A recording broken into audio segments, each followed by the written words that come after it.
lançou nos cinemas e lançou junto com ele o novo universo da DC e está sendo um sucesso absurdo. Esse filme está trazendo o maior herói da DC Comics de volta aos cinemas e junto com ele um universo vasto com diversos personagens da DC também. Esse filme aqui precisava entregar um ótimo filme do Superman e um início de um universo da DC e ele conseguiu entregar tudo isso. E com isso, vários detalhes, referências e easter eggs espalhados por esse filme que a gente vai comentar aqui nesse vídeo. Então não esquece o seu like, se inscrever aqui no canal que vai ter mais vídeos sobre Superman e Quarteto Fantástico que já vai estar lançando e bora começar a falar de Superman. O filme começa com uma abertura diferente setando o novo universo da DC. É dito ali na primeira frase que há 300 anos os meta-humanos são conhecidos pela população na Terra. Se você não sabe, meta-humanos são qualquer tipo de pessoa humana que acabou ganhando superpoderes de diferentes formas possíveis, desde uma mutação genética, alteração no seu DNA ou qualquer outro fator que leve ela a ganhar algum tipo de superpoder. Aqui também diz que está iniciando uma era de deuses e monstros, fazendo referência aqui ao capítulo que o James Gunn anunciou que estaria trabalhando no universo da DC dele. Diferente da Marvel, que serão fases 1, 2, 3, 4 e 5, o James Gunn escolheu pelo capítulos. E esses capítulos abrangem muito mais tempo do que uma fase normal da Marvel. First chapter is called Gods and Monsters, an 8 to 10 year plan of what DC Studios will be. A outra frase fala que o Superman chegou na Terra 30 anos atrás, sendo adotado pelos seus pais adotivos, ali de Smallville, Jonathan e Martha Kent. A origem do personagem resumida em uma frase. Aqui então diz pra nós que há 3 anos atrás, o Superman é revelado para o mundo como o meta-humano mais poderoso de todos e a gente já pode tirar algumas conclusões disso aqui. Primeiro que o Clark Kent começou a se tornar um super-herói, como o Superman, com 27 anos de idade. Detalhe aqui o James Gunn chamar o Superman de um meta-humano, sendo que o Superman não é um humano de verdade, mas sim um alienígena kryptoniano. Então ele tá referindo aqui agora qualquer pessoa com superpoder, seja da Terra ou fora da Terra, também é considerado um meta-humano nesse novo universo da DC. Para ser um meta-humano, você tem que ser humano em específico, e aqui foi mudado para algo muito mais amplo. Um outro detalhe que a gente pode concluir disso aqui também é que foi dentro desses 3 anos que ele se revelou como Superman que o Lex Luthor conseguiu clonar o Clark Kent. Há 3 semanas, o Superman parou uma guerra entre Jahanpur e Borávia. São países fictícios do universo da DC, simbolizar ali aqueles países do Oriente Médio. Detalhe aqui que foi o próprio Lex Luthor que criou o início dessa guerra entre os dois países, só para o Superman se envolver e conseguir matar ele mais pra frente no filme. Depois então temos o Martelo de Borávia, mostrando que esse personagem aqui é completamente original do filme, já que ele nunca existiu nos quadrinhos, que foi ali o que o James Gunn acabou fazendo pro Ultraman se fantasiar, tudo fazendo parte do plano do Lex Luthor. Um outro detalhe nesse texto aqui é que o Superman só perdeu a sua primeira luta agora, pelo Martelo de Borávia, que na verdade é um clone do Superman, para vocês verem o quanto o Superman é poderoso nesse universo, a ponto de só conseguir perder uma luta para um clone dele mesmo. Ele cai na Antártica, onde fica ali mais ou menos perto ali da Fortaleza da Solidão nos quadrinhos e utiliza o seu super assobio para chamar o Krypto. Pra quem não sabe, o Krypto nos quadrinhos foi como se fosse o cachorrinho teste que os pais do Clark Kent utilizaram para enviar ele pra Terra através de uma cápsula para servir como um teste para ver se ia dar certo para salvar o filho deles. E é assim que foi a origem do Krypto, alterada em diversas outras versões também. E por ele ser um cachorro kryptoniano, também ganha os poderes igual ao do Superman e da Supergirl quando está perto de sóis amarelos. Vemos então a Fortaleza da Solidão, que apareceu pela primeira vez lá antigamente nos quadrinhos na HQ Action Comics 241. Aqui na Fortaleza da Solidão é onde ele guarda todas as suas tecnologias, seus apetrechos, artefatos, experimentos e diversas outras bugigangas que ele acaba fazendo. É como se fosse a Batcaverna, só que do Superman. Na entrada da Fortaleza da Solidão aparece o símbolo da Casa de El, significando ali esperança, que é o símbolo do Superman. Dentro da Fortaleza da Solidão, a gente acaba vendo o quê? Os robôs da Fortaleza da Solidão, que nos quadrinhos geralmente são criados pelo próprio Superman, ali na sua fortaleza, com a tecnologia kryptoniana e tudo mais. Em algumas versões, esses robôs são enviados juntos com a Fortaleza da Solidão, e quando ele vem pra Terra também, tem diversas possibilidades aqui, mas dá a entender que é o Superman quem criou esses robôs, até porque ele acaba consertando um deles mais pro final do filme. Aqui nesse momento, quando o Superman tá sendo carregado pelos seus robôs ali, a gente consegue ver no lado esquerdo da tela que tem diversos outros robôs armazenados sendo construídos também. Vemos ali então os pais biológicos do Superman, aonde o seu pai Zor-El está sendo interpretado pelo Bradley Cooper, que fez também o Rocket em Guardiões da Galáxia. E baixa a bola, você só é gênio na Terra, valeu? E também temos a mãe do Superman, Lara Lor-Van. A mensagem diz que ele foi enviado pra Terra justamente por ser um lugar onde ele possa inspirar e liderar as pessoas e poder fazer o bem para elas, porém o resto da mensagem aqui acabou sendo perdido. A Fortaleza da Solidão então acaba girando para o Superman receber ali os raios solares do sol amarelo para ele conseguir se regenerar. E aqui eu fico pensando se não foi esse o motivo que fez a Supergirl entrar pelo lugar errado da Fortaleza da Solidão, falando que ele tinha trocado a porta de lugar. Aqui então ele acaba recuperando e se energizando com a energia do sol amarelo ampliado por diversas lentes ali, para ele se regenerar muito mais rápido. Igual nos quadrinhos, aonde o personagem também recebe os seus poderes justamente por estar ali perto de um sol amarelo. Se fosse um outro tipo de sol, ele não ganharia esses poderes, igual como era em Krypton e as pessoas eram normais lá, digamos assim. Vemos a engenheira logo em seguida falando com o Lex, tentando encontrar aonde é a Fortaleza da Solidão e aonde que o Superman foi parar. E nisso o Superman tá saindo ali da Fortaleza da Solidão, brigando com o Krypton por ter destruído metade da sua fortaleza ali e voltando pra briga em Metrópole. Stop! Sit! Stay!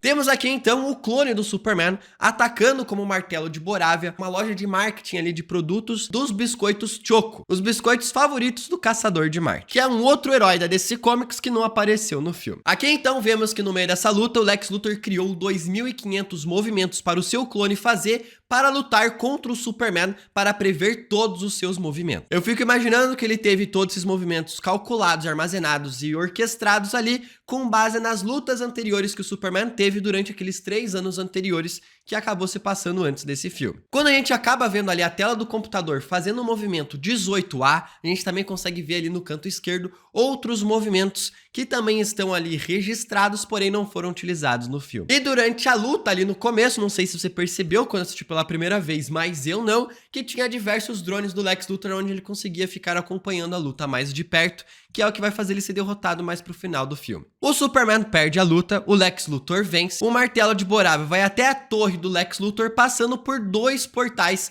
que são interligados, fazendo ele conseguir se teleportar pelo planeta Terra através de portais em uma dimensão de bolso. Eu explico melhor sobre isso aqui no nosso vídeo de final explicado e cenas pós-créditos, que já está aqui no canal, que você pode dar uma conferida depois desse vídeo.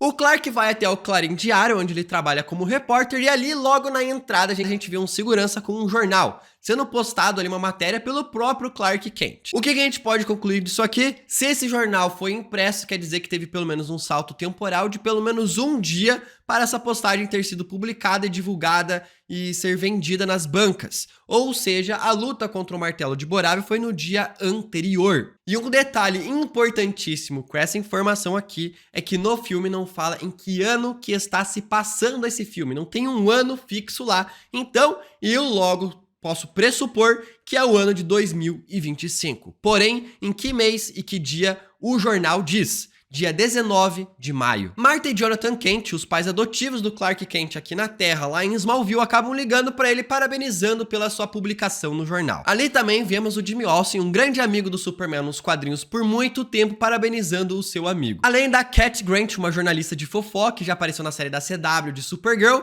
e também outros personagens do Clarim Diário, assim também como a própria Lois Lane, uma repórter investigativa que é o interesse amoroso, o principal interesse amoroso do Superman nos quadrinhos. Ali na parede do repórter de esportes, a gente também consegue ver que o cara é super fã do Superman por ter um bonequinho do Superman colado na parede. É na mesa do Jimmy Olsen, a gente também consegue ver uma foto ali do Superman voando e acenando pra ele. Na mesa do Clark Kent, a gente também consegue ver ali na parede que ele tem uma foto da sua banda, um pôster da sua banda favorita, que ele acaba conversando com a Lois Lane mais pra frente do filme e que ela acaba vendo mais pra frente no quarto do Superman. Enquanto ele tá ali conversando com a Lois Lane, mais no fundo a gente consegue ver na TV a Gangue da Justiça aparecendo ali numa matéria de jornal. Então a gente vai para o Pentágono do governo americano, um sistema de defesa ali do exército americano, com o Lex Luthor apresentando uma equipe para eles para conseguir proteger a Terra de ataques alienígenas e alienígenas.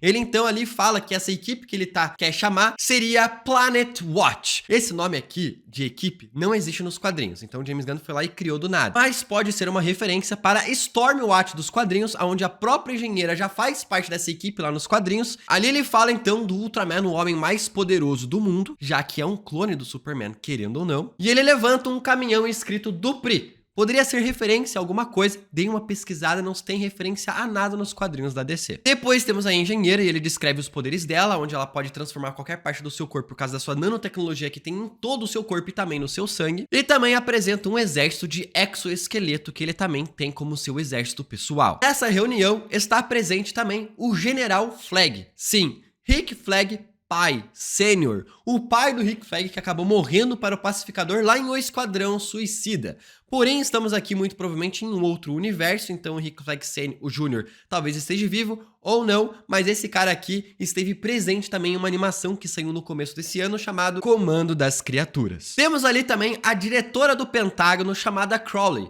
a mesma personagem que esteve no filme O Esquadrão Suicida do James Gunn. E também ali presente o secretário de defesa do Pentágono, Mori. Ali nessa conversa o Lex Luthor fala que quer capturar o Superman por ele estar infringindo diversas leis do planeta Terra, por ter ali uma fortaleza da solidão ilegal, e ele quer permissão ali do governo para poder interrogar o cara da forma que ele quiser. Eles citam então a Kryptonita, a famosa pedra alienígena que veio junto com o Superman lá de Krypton, que tira os poderes do Superman e deixa ele mais enfraquecido. E é dito uma coisa interessante aqui, que a Kryptonita não existe na Terra. Lex Luthor fala que vai dar um jeito nisso, que a gente sabe que é justamente o Metamorfo. A Lois chega no seu apartamento e é surpreendida com o Clark Kent preparando um jantar pra ela, onde ela acaba interrogando o Clark Kent sobre o que aconteceu na guerra. Yeah. You'd let me interview you as Superman. Sure. Ali quando ela vai pegar o gravador e dar play, a gente consegue ver que está escrito Lord Tech. Fornece e suprimenta ali a Gangue da Justiça, que é justamente Maxwell Lord. E aqui nesse filme está sendo interpretado pelo irmão do James Gunn, o Sean Gunn, o Kraglin de Guardiões da Galáxia. O Superman aqui, antes de começar a ser entrevistado, ele chama Lois Lane de Cronkite, fazendo referência a um grande jornalista e repórter de antigamente lá nos Estados Unidos. Ready? Let's do it, Cronkite. E atrás do Clark aqui, nessa conversa que eles acabam tendo, a gente consegue ver um quadro ali, um retrato ali, uma foto tirada, escrito Lois, aonde o Superman acabou fazendo aquilo pra ela, utilizando nuvens. Superman. Miss Lane. O Superman fala que prendeu o presidente da Borávia ali num cacto e disse que se envolveu nessa guerra justamente para não deixar pessoas inocentes morrerem. People were going to die.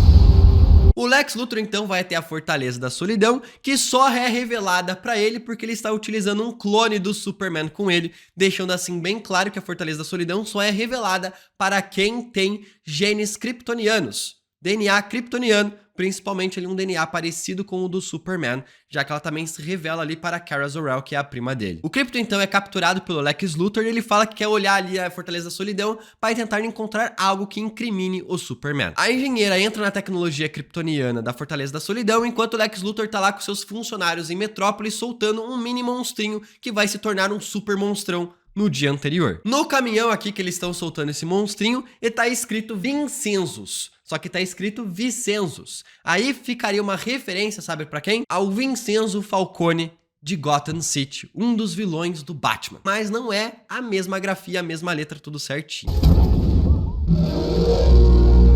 O monstrinho vira um monstrão e o Superman vai salvando as pessoas enquanto vai lutando contra esse monstro gigantesco. No meio da rua ali a gente consegue ver uma placa com o nome da rua escrito Jurgens. É justamente o sobrenome de um dos quadrinistas que fez o quadrinho A Morte do Superman. Ali no meio da rua, no meio da cidade de Metrópolis, também vemos um outdoor de Big Belly Burger. Temos também o jornal de TV de transmissões ali, né? GBS News, que tem como seu proprietário Morgan Edge, um dos vilões do Superman dos quadrinhos. Então chega a Gangue da Justiça, um nome criado originalmente pelo James Gunn para esse filme aqui.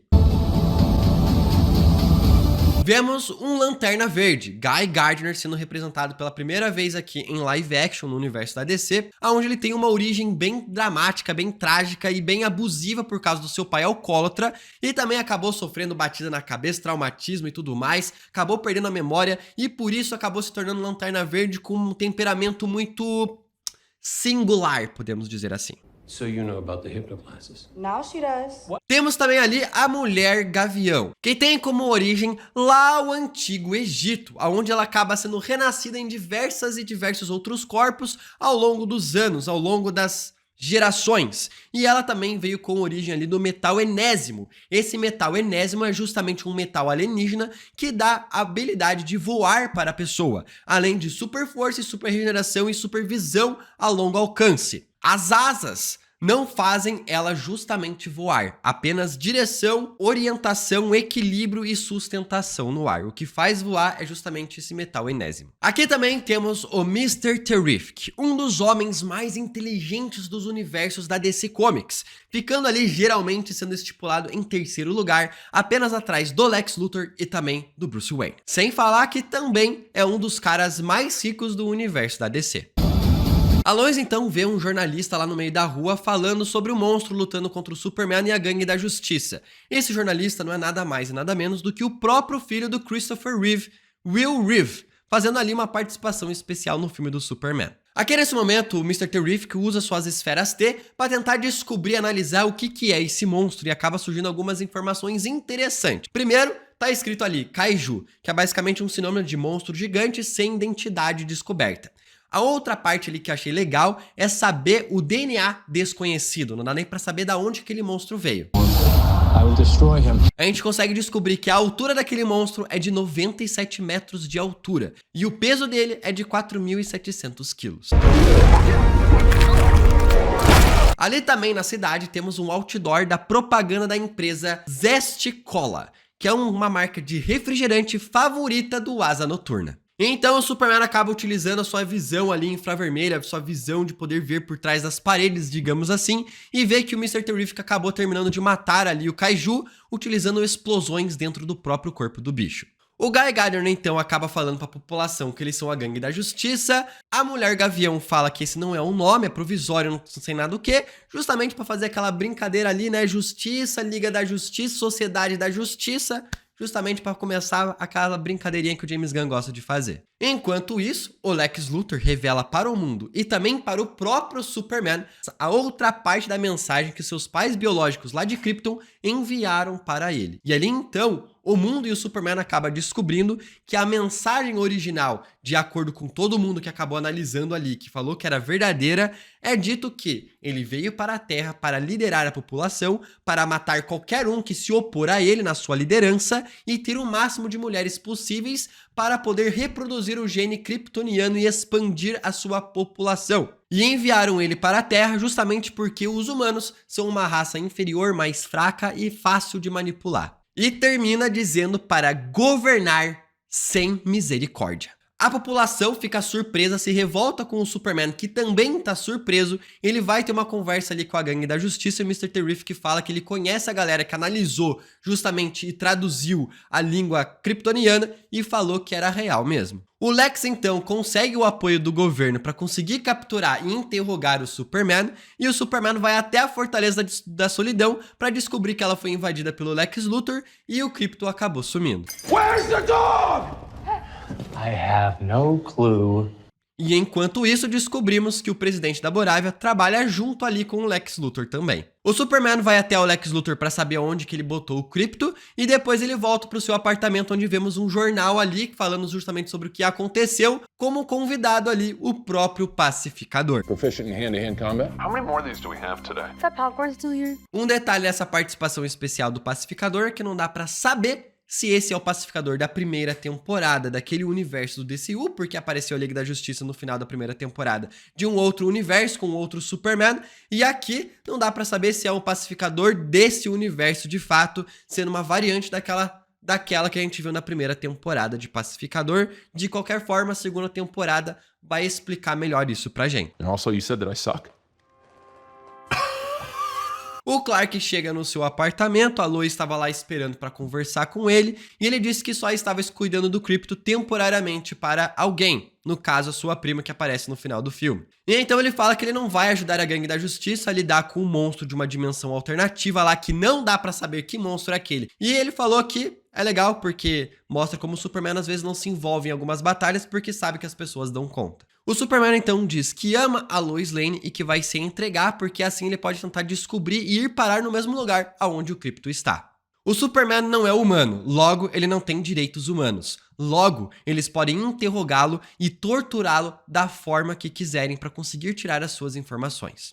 Agora aqui tem uma parada que eu não faço ideia, tentei procurar. Gente, por favor, me ajuda quem souber mais, pelo amor de Deus. Eu não sei que ali tem ali como um comando ali das embarcações do Lex Luthor dentro da sua dimensão de bolso, do seu universo de bolso. Não consegui encontrar, se alguém souber, fale nos comentários. O Lex Luthor então fala pro Superman que ele está ali em um universo de bolso. Lex então fala que conseguiu recriar a explosão do Big Bang que deu origem ao universo, usando justamente o seu colisor de partículas da sua empresa. E assim criou um pequeno buraco no tecido da realidade entre universos. E que ele consegue acessar esse universo de bolso utilizando portais que acessam esse local, que estão espalhados ao redor do mundo, fazendo ele conseguir se teleportar assim de um lugar para o outro. Nos quadrinhos da DC, existem as dimensões de bolso, que é meio que está sendo representado aqui nesse filme, que são como se fossem lugares dentro do universo que estão fora do tempo e espaço, quase como uma AVT, que a gente viu na série do Loki. Ali ele também tem preso ali com ele o Metamorfo, um personagem bastante conhecido dos quadrinhos da DC Comics, que tem o poder de conseguir se transformar em qualquer elemento da tabela periódica e qualquer elemento que existe no universo. Que ele utiliza o cara justamente para transformar uma parte do corpo dele em Kryptonita para enfraquecer o Superman. Nesse tempo, Lois Lane e o Jimmy Olsen acabam descobrindo que o Lex Luthor e o presidente da Borávia estão trabalhando junto, mas eles querem descobrir qual que é esse acordo e como que eles estão trabalhando para incriminar os caras de uma vez. O Jimmy Olsen então pega o seu celular, dá uma olhada ali nos seus contatos e a gente consegue ver algumas referências interessantes, como Mary Schreiner, que é do Departamento de Artes de Guardiões da Galáxia 3 e também de Superman. Vemos Linda Verzi, que é dos efeitos especiais de Superman, e Nadia Pine, que é a gerente de produção do filme de Superman. E ele descobre ali através da namorada do Lex Luthor, a Eve, que é afim dele, e ele a chama de dedos mutantes, e descobre que o Superman está preso em um universo de bolso pelo Lex Luthor. Ali no universo de bolso do Lex Luthor, Superman descobre que o Lex Luthor utiliza macaquinhos controlados mentalmente para falar mal do Superman na internet, além também de descobrir que é ali que o Krypto está sendo mantido, até o Lex Luthor descobrir uma forma de como matar o cachorro de uma forma bem violenta. Aqui também tá preso o Baby Joey, o filho do Metamorfo nos quadrinhos também, que tem poderes iguais aos do seu pai. Jimmy Olsen se encontra com a Eve e ela promete contar tudo para o Jimmy Olsen se ele prometesse encontrar com ela depois. Em seguida, então, vemos o Hall da Justiça, uma das bases mais famosas da Liga da Justiça nos quadrinhos. E, surpreendentemente, a sua primeira aparição foi numa animação lá de 1973 de Super Amigos. Aqui, então, vemos o jornal publicado pela própria Lois Lane. E é interessante que aqui temos uma outra data, 22 de maio, mostrando que é 3 dias após o jornal que o Clark Kent postou, um dia após a luta contra o Martelo de Borávia, ou seja, aqui já se passaram 4 dias dentro do universo DC. Ali a Lois Lane conversando com o Guy Gardner, ele acaba dizendo que os óculos do Superman são hipnóticos, que entram dentro do cérebro da pessoa, modificando o que ela acaba vendo, a pessoa que modificando o rosto que está utilizando o óculos para não descobrirem que ele é o Superman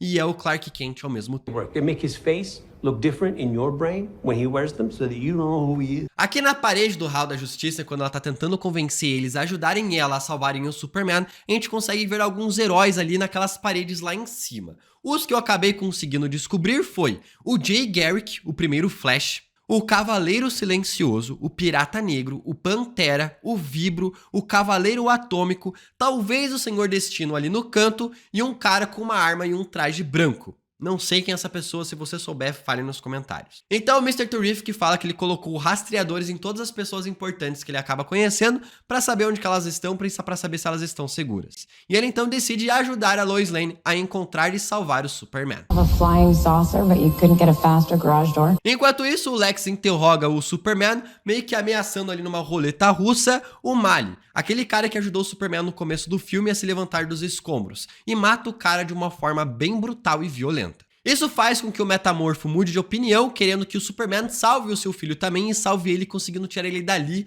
desfazendo a Kryptonita e começando a criar um mini-sol com base nos elementos que ele conhecia para tentar regenerar um pouco o poder do Superman. Nisso temos uma luta bem da hora do Mr. Terrific protegendo a Lois Lane e derrotando todo o exército do Lex Luthor que estava ali protegendo o portal para dar acesso à dimensão de bolso, fazendo uma cena bem estilo Guardiões da Galáxias 3, com pouquíssimos cortes, com a câmera mexendo bastante e o Mr. Terrific usando as suas esferas T quase como se fosse uma flecha do Yondu. Tem até os efeitinhos vermelhos de um lado pro outro igual a flecha do cara. Mr. Terrific vê que o Lex Luthor criou de fato um universo de bolso e que qualquer mínimo erro no cálculo ali poderia destruir toda a realidade com um buraco negro. O Superman então consegue salvar o Joey, o Krypto e também o Metamorfo com a ajuda do Mr. Terrific. E no processo, eles quase caem num buraco negro. Então a Lois leva o Clark para se recuperar em Smallville no seu quarto, enquanto o Metamorfo foge com o seu filho e o Mr. Terrific fica ali tentando descobrir como parar esse universo de bolso. Eve então manda diversas fotos para o Jimmy Olsen para incriminar o Lex Luthor, só que ela é pega na hora e presa dentro do universo de bolso do Lex Luthor. No quarto de infância ali do Superman em Smallville, a gente consegue ver o pôster da banda Mighty Crab Joyce, que é um pôster ali de uma banda que ele tinha conversado com a Lois Lane mais pra frente no filme e também já apareceu na série Comando das Criaturas, utilizado ali numa camisa pelo próprio Frankenstein enquanto caçava a noiva. O Jimmy então manda as fotos pra Lois Lane, que ela acaba descobrindo ali a ligação que o Lex Luthor e o acordo que ele acabou fazendo com o presidente da Borávia. O Lex então liga o seu portal de universo de bolso para começar a rasgar a realidade e atrair o Superman até ele. E ao mesmo tempo faz o exército de Borávia, que estava sendo financiado pelas suas tropas, a atacar Jahanpur ao mesmo tempo. Metrópolis então começa a evacuar os civis para outras cidades e vemos ali a placa de Gotham City, a cidade do Batman. Jimmy Olsen e Lois Lane, enquanto fogem ali na nave do Mr. Terrific, eles começam a escrever toda a matéria para incriminar o Lex Luthor. O Mr. Terrific e o Superman vão para Metrópolis e começam uma luta ali contra a engenheira e também o Ultraman. Eles caem no estádio de beisebol de Meteoros de Metrópolis, bem famoso nos quadrinhos da DC. E o campo é patrocinado pela Lord Tech, empresa de Maxwell Lord que também financia a Gangue da Justiça. A engenheira tenta colocar nanorobôs dentro do pulmão do Superman para ele morrer asfixiado sem ar para respirar, só que ele acaba conseguindo impedir isso aqui, fazendo um baita de um impacto no solo, deixando ela desacordada, ele conseguir tirar seus nanorobôs do seu pulmão, e então é revelado para nós que o Ultraman na verdade é um clone do Superman. Wrap it up. Que o Lex Luthor criou com base em um fio de cabelo do Superman em lutas anteriores que ele acabou fazendo naqueles 3 anos anteriores. Essa aqui é uma origem bem parecida com um dos personagens dos quadrinhos da DC chamado Bizarro, porém nos quadrinhos ele acaba tendo todos os poderes invertidos comparado com o do Superman, só que aqui o James Gunn uniu duas origens, tanto a do Ultraman quanto do Bizarro, em um personagem só. A engenheira fica desacordada, o Lex Luthor chama a sua gangue de exoesqueletos ali do seu exército para lutar contra o Superman, enquanto lá na batalha de Jahanpur e Borávia chega a Gangue da Justiça para salvar a galera. A Mulher Gavião mata o presidente da Borávia, enquanto o Superman derrota ali o Ultraman com a ajuda do Krypto, Mr. Terrific, e jogando o cara dentro de um buraco negro. Já sabe, não apareceu o corpo, não morreu, pode voltar. Quit messing around! I'm not messing around. I'm doing important stuff. Falo mais disso aqui no nosso vídeo de final explicado e cena pós-créditos que já tá aqui no canal. O Lex então revela que ele fez todas essas tramóias para só poder conseguir matar o Superman. O Lex Luthor começa a tentar fugir, só que o Superman chega ali antes e acaba dando um discurso pro Lex que ele é tão humano quanto o Lex Luthor. And that's my greatest strength. O Mr. Terrific chega ali e desliga o portal que estava destruindo toda a cidade. O Lex é preso e vai para a prisão Belle Reve, que é a prisão que aparece em Comando das Criaturas, aonde já tem um vilão já preso lá, chamada Circe, bem poderosa no caso. Conseguem soltar as pessoas que estavam presas na dimensão de bolso do Lex Luthor, e a Lois Lane então diz que ama o Superman e acaba dando um beijão no cara numa cena bem bonita. O filme então termina no dia 24 de maio, mostrando pra nós que se passaram 6 dias dentro desse universo inteiro que a gente pode ter certeza. Isso por causa desse jornal ali que está sendo publicado mostrando o Mali, que é o verdadeiro herói de Metrópolis. O Superman então mostra que reconstruiu os robôs da Fortaleza da Solidão e Kara Zor-El, a sua prima, a Supergirl, acaba aparecendo ali pedindo o Krypto de volta e ela sai com seu cachorrinho para longe, já dando inícios ali ao seu filme que vai ser lançado ano que vem, que é a Supergirl, que o James Gunn já disse que vai ser trabalhado ali o arco dos quadrinhos Woman of Tomorrow. E o Clark acaba dizendo que ela gosta de ir para planetas que tem o sol vermelho, aonde acaba desativando seus superpoderes, se tornando uma pessoa melhor para ela conseguir ficar bêbada e sentir os seus, as dores, digamos assim, do luto que ela acabou passando. E o filme termina com o Superman vendo então diversos vídeos relembrando a sua vida quando criança, sendo criado pelos seus pais em Smallville. Esses aqui foram todos os detalhes, referências e easter eggs que eu acabei pegando no filme de Superman. Posso ter deixado passar algum? Fala aqui embaixo nos comentários. Até o próximo vídeo e